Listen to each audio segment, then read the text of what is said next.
దాన్ని ఆచరించేటువంటి యోగ్యత మనం ఎందుకు కలిగి ఉన్నాము అంటే సత్యనారాయణ స్వామి వ్రతంలో ఉపయోగించేటువంటి ద్రవ్యాల దగ్గర నుండి మనం చేసేటువంటి పూజా విధానం దగ్గర నుండి అన్నిటికీ చాలా విశేషంగా చెప్పబడ్డాయి. సాధారణంగా అనంత పద్మనాభ స్వామి వ్రతమో లేదా కేదారేశ్వర వ్రతమో చేస్తే నవగ్రహ మండపారాధన చేయం మనం, లేదా అష్టదిక్పాలక మండపారాధన, ఇవన్నీ కూడా మనం దాంట్లో చేసేటువంటి ఆస్కారం లేదు. దాని ప్యాటర్న్ అదంతా కూడా వేరేగా ఉంటుంది. కానీ ఏ వ్రతంలో అయినా సరే, ఈవెన్ మనం శుక్రవారం శ్రావణ శుక్రవారం రోజు ఆచరించేటువంటి వరలక్ష్మి వ్రతంలో కూడా యొక్క నవగ్రహ మండపారాధనలన్నీ కూడా రావు.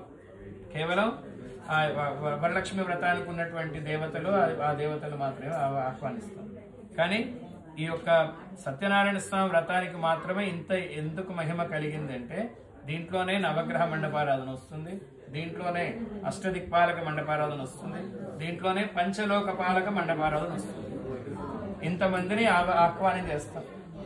మరి నవగ్రహ మండపారాధన చేయడం వల్ల మనకు కలిగేటువంటి లాభాలు ఏమిటి అని మనం చూసినట్లయితే ఇందాక మన శ్లోకాలు చెప్పుకున్నాం కదా. సూర్యారిష్టే సంప్రాప్తే సూర్య పూజాం చకారయేత్ సూర్య ధ్యానం ప్రవక్ష్యామి ఆత్మపీడోపశాంతయే.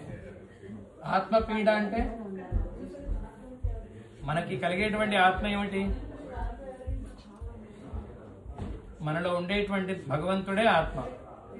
అలాగే మన పితృదేవతలు మనకు ఆత్మలు, అంతే కదా. మన పితృదోషాలు ఏవైనా ఉన్నట్లయితే, సూర్యుడి యొక్క అనుగ్రహం ఉన్నట్లయితే ఆ పితృదోషాలన్నీ కూడా నివారణ అయ్యి చక్కగా సూర్యగ్రహ అనుగ్రహం కలిగి మనం దినదినాభివృద్ధి చెందుతాము అని చెప్తారు. అలాగే చంద్రగ్రహము చంద్ర మనఃకారక అని ఒక ప్రమాణం ఉంది.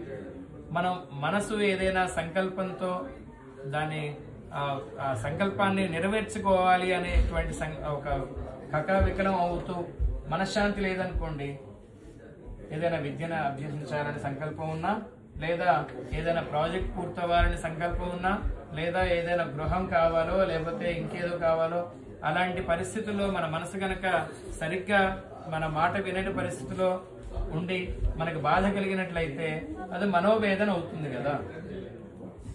చంద్రుడి యొక్క అనుగ్రహం ఉంటే మనసులో ఉన్నటువంటి సంకల్పం వెంటనే నెరవేరి మనోవేదన తగ్గుతుంది అని చెప్తారన్నమాట.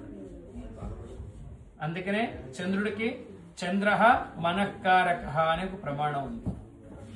అలాగే కుజుడు తర్వాత మనసు ప్రశాంతంగా ఉండడం వల్ల కలిగేటువంటిది ఏమిటి? ఆరోగ్యం కలుగుతుంది, అంతే కదా. ఇందాక మనం